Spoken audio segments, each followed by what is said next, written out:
Hoje eu vou contar para vocês o caso Judy Sue Rosenthal, a âncora de um jornal matinal da cidade de Mason City, nos Estados Unidos, que desapareceu no estacionamento do complexo de apartamentos que ela morava em junho de 1995. E até hoje, quase 30 anos depois, nunca apareceu. Mas vem comigo que eu te conto todos os detalhes.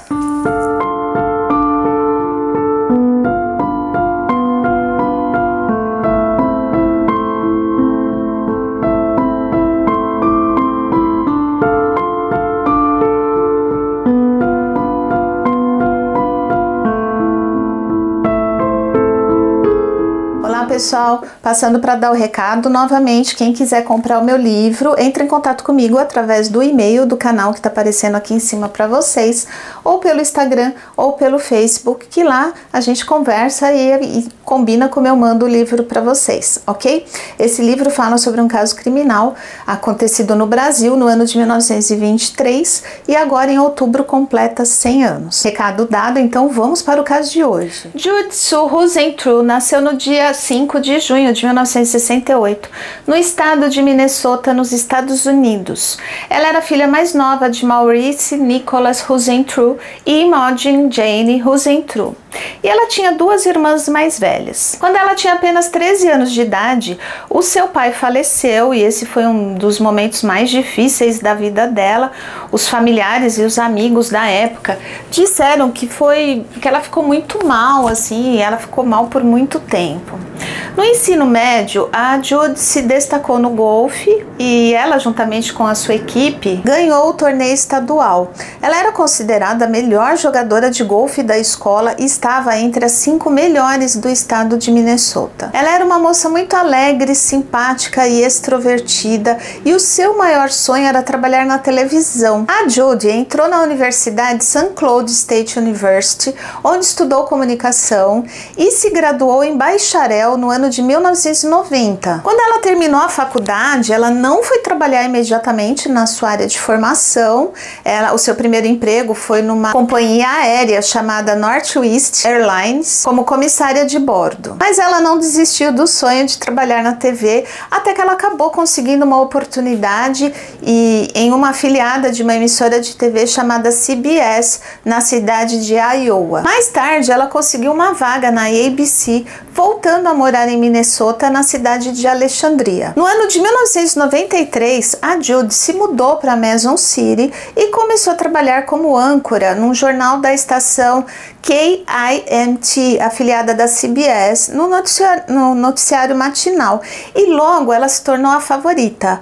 Nessa ocasião, ela estava com 25 anos de idade. A Judy era linda, solteira, independente, bem-sucedida em sua carreira e em todos os aspectos da sua vida. Ela era muito feliz, muito realizada e ela também tinha muita facilidade em conquistar as pessoas, já que ela era uma mulher muito carismática, muito gentil, amável, comunicativa e também muito inteligente. Rapidamente ela ganhou a simpatia do público e ela era muito querida, todo mundo que podia assistir ao programa e gostava muito do trabalho dela. Esse noticiário em que ela apresentava começava às 6 horas da manhã, então ela tinha que chegar ao estúdio de gravações lá por volta das 3h30, 4 horas da manhã, era assim bem cedo mesmo, todos os dias, para ela se preparar. Ela tinha que arrumar o cabelo, ela tinha que fazer maquiagem, a roupa para ver se estava boa, repassar alguma fala, às vezes até ver se tinha entrado alguma notícia nova, assim, urgente, né? Essas coisas, já que o programa era ao vivo. Em outubro de 1994, então com 26 anos de idade,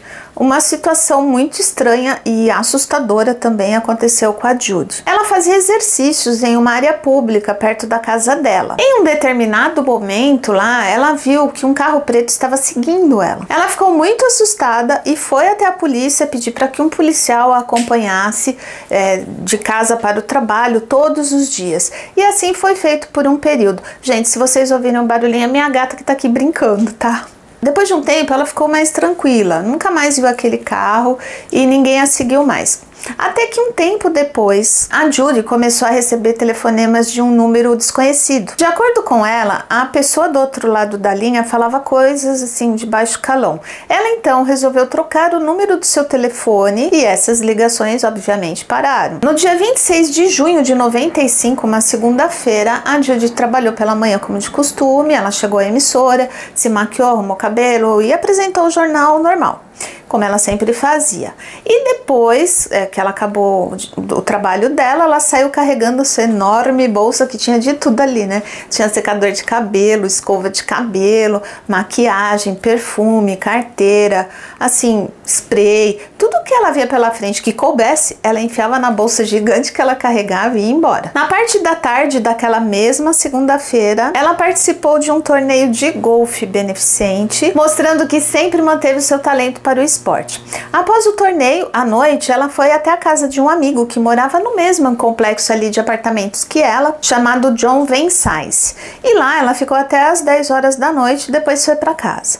A Judy e a sua amiga Annie Cruz conheceram o John, que era um empresário, em um bar numa noite lá. E embora o John fosse bem mais velho do que ela, se eu não me engano ele era 22 anos mais velho do que a Judy, essa era a diferença de idade entre eles, os dois se tornaram muito amigos. Eles ficaram tão próximos que 3 semanas antes dessa segunda-feira aí, que ela foi na casa dele, o John tinha organizado uma festa surpresa de aniversário para Judy. Alguns amigos da Judy acreditavam que o John era apaixonado por ela, até pelo fato dele ter colocado o nome do barco dele de Judy. Mas a Judy já tinha deixado claro para o John e também para os amigos que eles eram apenas amigos.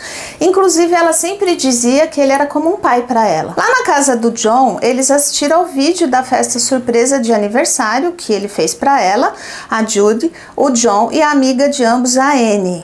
E a Judy saiu do apartamento dele por volta das 10 horas da noite e foi para o apartamento dela. Inclusive, ela mandou mensagem para os dois, falando que já tinha chegado em casa, só para tranquilizar mesmo, né? E ela foi dormir porque ela tinha que acordar de madrugada ainda para sair para trabalhar, né? Como todos os dias ela fazia. Por volta das 4 horas da manhã do dia 27 de junho de 1995, já na terça-feira, a produtora do KIMT, a Amy Kans, ficou preocupada ao ver que a Judy não tinha chegado ainda na emissora. Então a Amy sabia que a Judy era muito dedicada e cumpria regularmente, assim, regradamente a sua rotina. Então ela resolveu ligar para Judy para saber o motivo do atraso e, se fosse o caso da Judy estar passando mal, ela ter tempo ali de colocar alguém no lugar dela, né, de substituir a Judy. A Judy atendeu o telefone com uma voz bem sonolenta e perguntou que horas eram. E a Amy disse que eram 10 para as 4 da manhã e completou: "Você precisa vir para cá." A Judy disse que estava indo, pediu desculpa por ter perdido a hora, por ter dormido demais. Ela tinha dormido tarde no dia anterior, né? E as duas desligaram o telefone e beleza. O relógio marcou 6 horas da manhã e nada da Judy aparecer na emissora. Como não havia outro jeito, a Amy precisou substituir a Judy no jornal. Nem dava mais tempo para ela colocar outra repórter, né, outra apresentadora no lugar dela. Então ela mesma, a Amy, apresentou lá o jornal no lugar da Judy naquela manhã. A Amy sabia que a Judy morava a poucos minutos ali do estúdio e nada justificava aquele atraso. Então, na hora, ela já pensou que tinha acontecido alguma coisa. A Judy podia ter passado mal, ter caído no banheiro, batido a cabeça, sei lá, desmaiou, tá desacordada, enfim. Ela não sabia o que era, mas alguma coisa tinha acontecido. Ela então apresentou o jornal e assim que ela terminou, ela telefonou mais uma vez para o apartamento da Judy para ver o que tinha acontecido. Só não ligou antes porque ela tá fazendo o programa, né? Isso por volta das 7 horas da manhã. E como dessa vez ninguém atendeu, ela telefonou para a polícia para informar o que estava acontecendo, contou ali o que tinha acontecido e pediu para que eles fossem até o apartamento da Judy para ver se tinha algum problema, né? A polícia então foi até o complexo de apartamentos que a Judy morava e lá eles entraram no apartamento dela, mas ela não estava lá.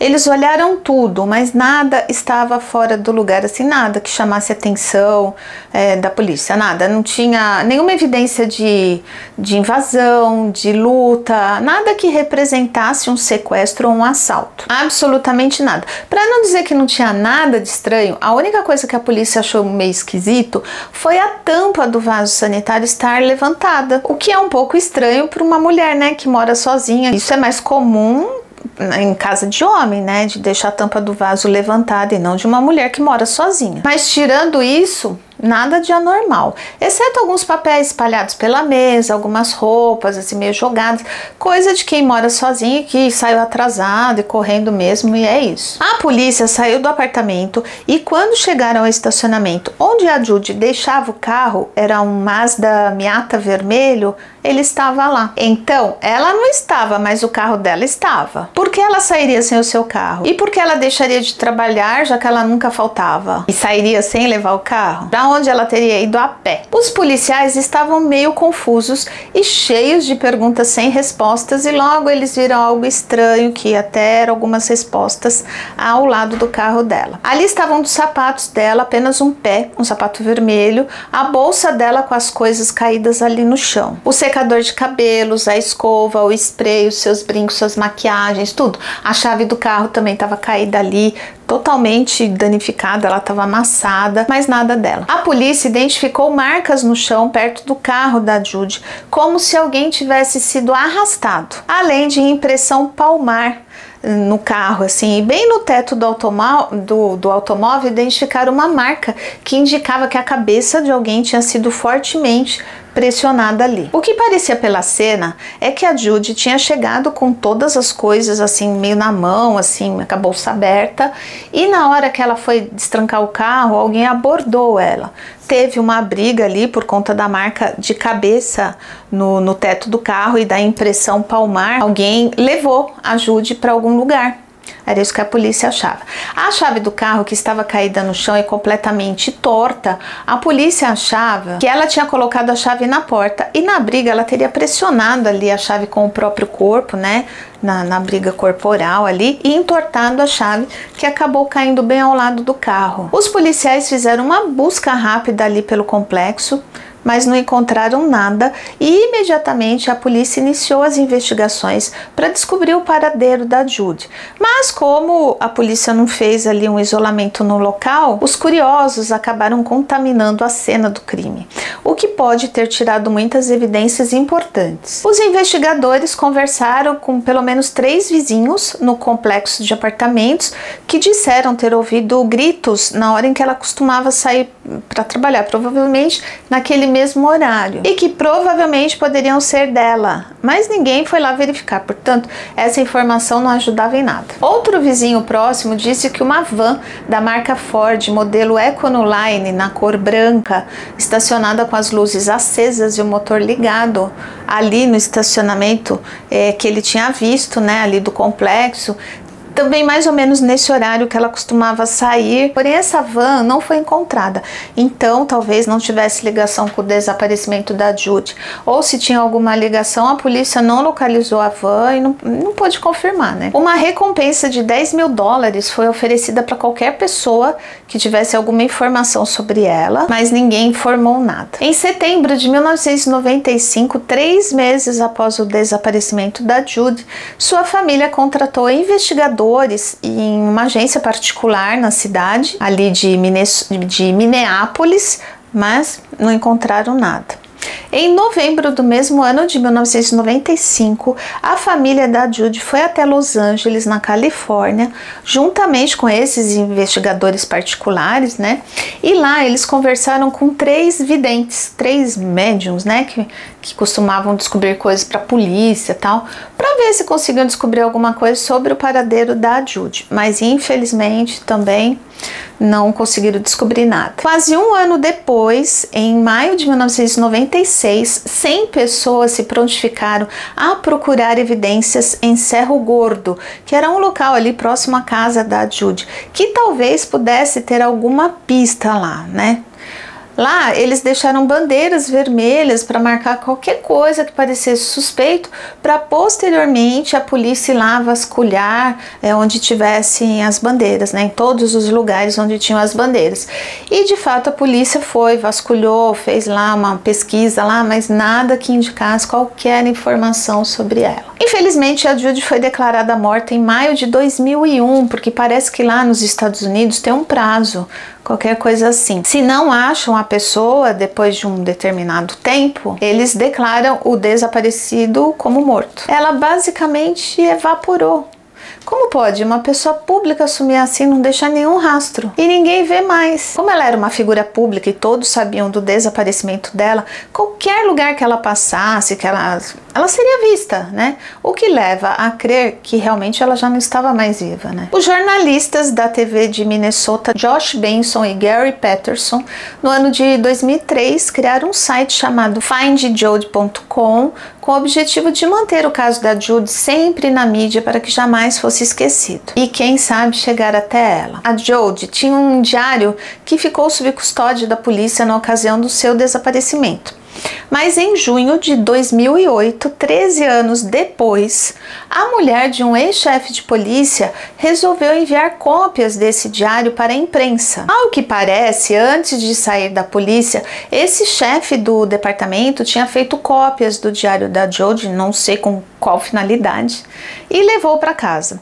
Dessa forma, sua esposa enviou ao jornal local Mason City anonimamente. Porém, pouco tempo depois, ela mesma se apresentou à polícia porque todo mundo queria saber quem tinha mandado aquilo, né? Quem tinha cópias do diário da Judy. Mas esse episódio acabou sendo esclarecido e o conteúdo do diário nunca foi divulgado publicamente. Mas, ao que parece, não tinha nada ali relevante para o desaparecimento dela. Durante todos esses anos, alguns suspeitos no envolvimento do desaparecimento e possível assassinato da Judy apareceram. O primeiro foi Tony Jackson, que era um estuprador em série. Tony Juan Jackson morava em Mason City, cerca de 2 quarteirões do estúdio KIMT, onde Judy trabalhava.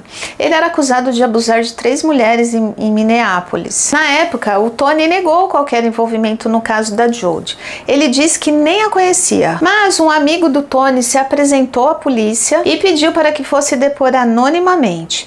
Ele disse que o Tony tinha ido a um happy hour em um bar onde a Judy estava, que ela costumava ir, e além disso, quando o Tony a viu, ele conversou com ela, e esse amigo estava junto, ele viu.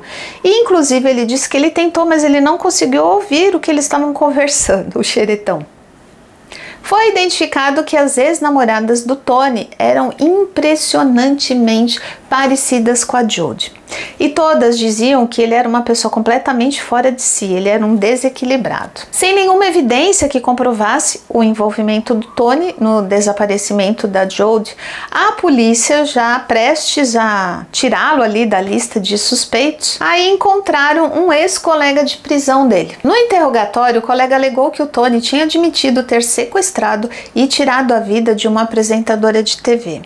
A mesma pessoa também disse que o Tony ficava cantando um verso que remetia a Judy estar em uma pilha de silagem em alguma fazenda em Tiffin. Então a polícia foi vasculhar a área e levou cães farejadores e aparentemente 2 em cada 3 cães pareciam sugerir a presença de algo suspeito. Mas de novo, depois de vasculharem tudo, nada foi encontrado. Apesar de algumas evidências estarem presentes ali no local do seu desaparecimento, incluindo uma impressão digital parcial da palma da mão e itens pessoais da Judy na calçada, nada foi ligado ao Tony. Nada levava a ele, que acabou sendo descartado como suspeito. O Tony está atualmente preso por acusações de conduta sexual criminosa de 1º grau e roubo de 1º grau pela série de estupros aí que ele cometeu em 1997. Pela primeira acusação, ele foi condenado à prisão perpétua e pela última acusação, a de roubo, ele foi condenado a uma sentença consecutiva de 96 meses. O Tony está agora em Minnesota em uma prisão estadual de custódia fechada para homens. Ele sempre insistiu em sua inocência em relação ao desaparecimento da Jodi e nada pode ser ligado a ele. Segunda possibilidade, a polícia pensou que fosse algum fã por causa daquela história da caminhonete, que ela pediu proteção um ano antes, né? Então a polícia achou que pudesse ser algum fã que tivesse sequestrado ela, mas não apareceu mais nada, né? Não tinha uma placa, nenhum nome, um rosto, um retrato falado, nada. E essa história aí ficou por isso mesmo, porque era muito vago, né? Foi só uma vez, era um caso esporádico. Um outro suspeito era um homem chamado Thomas. Ele foi condenado por mexer com crianças, que eu não posso usar o termo aqui, mas vocês me entendem. Isso quando a Jodi desapareceu. Foi comprovado que ele estava ali nas proximidades da casa dela naquela época, e mesmo o foco dele sendo crianças, parece que ele tinha uma verdadeira fascinação e uma certa obsessão pela Jodi. E essa foi uma informação fornecida à polícia pela ex-esposa dele. Ela disse em depoimento que o ex-marido sempre se referia à apresentadora como a minha garota. Isso obviamente não prova nada, mas o mais estranho disso é que o Thomas tinha uma van branca, muito parecida com aquela que estava no estacionamento, que o vizinho viu lá no dia em que a Jodi desapareceu. E que tinha informado para a polícia, e mais estranho ainda foi que essa van branca do Thomas pegou fogo logo após o desaparecimento da Jodi. E se tinha algum indício lá de que ela tivesse entrado naquela van, né? Foi perdido no incêndio. O Thomas chegou a dizer que a Jodi estava morta, isso um ano depois do desaparecimento dela, em 1996. Enquanto ele aguardava julgamento, ele falou para colegas de cela que sabia o que tinha acontecido com ela, mas não disse o que era. A polícia, por algum motivo que só eles sabem, descartou o Thomas como suspeito. Nem tudo é passado para mídia, né? Mas se descartaram é porque tiveram provas de que ele não era o culpado. A polícia tinha outro suspeito, e esse desde o dia que ela desapareceu, desde o desaparecimento da Jodi, que era o amigo dela, o John. A polícia achou estranho ele ser a primeira pessoa a aparecer na cena do crime, embora eu acho que isso não quer dizer nada. Ele morava ali também, ele viu e ouviu o que estava acontecendo, como ele era amigo dela, ele foi lá, normal. Porém, o comportamento dele, quando ele foi investigado, foi um pouco questionável. A polícia reparou que ora ele se referia a ela no presente, como se ela ainda estivesse viva, ora ele se referia a ela no passado. É esquisito. Outra coisa foi que ele nunca sabia dizer o horário exato que ela tinha saído da casa dele, naquela segunda-feira, naquela noite. Isso eu não acho nada demais, porque quando alguém vai na sua casa e vai embora, você vai lá olhar no relógio que hora que a pessoa saiu, vai memorizar a hora certinho que o convidado foi embora, para você depois contar para a polícia? Não vai, né? Ninguém vai imaginar que a pessoa vai sumir e que você vai ter que falar a hora que ela saiu da sua casa. Como o Joe foi a última pessoa a vê-la, ele ter um barco com o nome dela, as pessoas dizerem que ele era apaixonado por ela, mas ela o via como um pai, ele ter feito uma festa de aniversário para ela, ele não lembrar a hora certinha que ela tinha saído da casa dele, ele ter chegado primeiro ali no estacionamento, ele falar no passado e no presente se referindo a ela, e ele também se recusar a falar com a imprensa, a dar entrevistas. Tudo isso deixava ele no primeiro da fila de suspeitos. Um amigo do John disse à polícia que ambos saíam para caminhar diariamente às 6 horas da manhã, pontualmente. E naquele dia não tinha sido diferente. E que o John não estava ansioso, nervoso ou qualquer coisa assim. Estava completamente normal naquela manhã, como em todas as outras manhãs. E que ele achava impossível que o John tivesse matado alguém, escondido o corpo e ainda chegado pontualmente às 6 horas da manhã para caminhar e normal, super bem. Outra coisa que eu fiquei pensando é que se ele fosse assim tão obcecado por ela, como alguns disseram, ele não sairia para caminhar diariamente no horário que começava o jornal que ela apresentava. Ele, nesse horário, ia querer assistir, né, ela falando lá. O John fez um teste de polígrafo, que é aquilo lá que identifica se a pessoa está mentindo, mas ele passou no teste, então ele foi descartado como suspeito de ter cometido o crime. Até porque não existiam provas contra ele, eram tudo suposições. Em 2020, o Departamento de Polícia de Mason City e a Divisão de Investigação Criminal de Iowa ainda investigavam ativamente o desaparecimento da Judy, e o inquérito sobre o seu desaparecimento permanece aberto. Mas e vocês? O que acham que aconteceu com a Judy? Me digam nos comentários. Bom, pessoal, esse foi o caso de hoje. Espero que vocês tenham gostado do vídeo, da forma como eu contei o caso aqui para vocês. E se gostaram, não esqueçam de curtir, de comentar, de compartilhar, de ativar o sininho de notificações e de se inscreverem no canal para me ajudarem a fazer o canal crescer e impulsionar esse vídeo para mais pessoas. E é isso, pessoal. Obrigada por me ouvirem até aqui. Até o próximo vídeo. Tchau!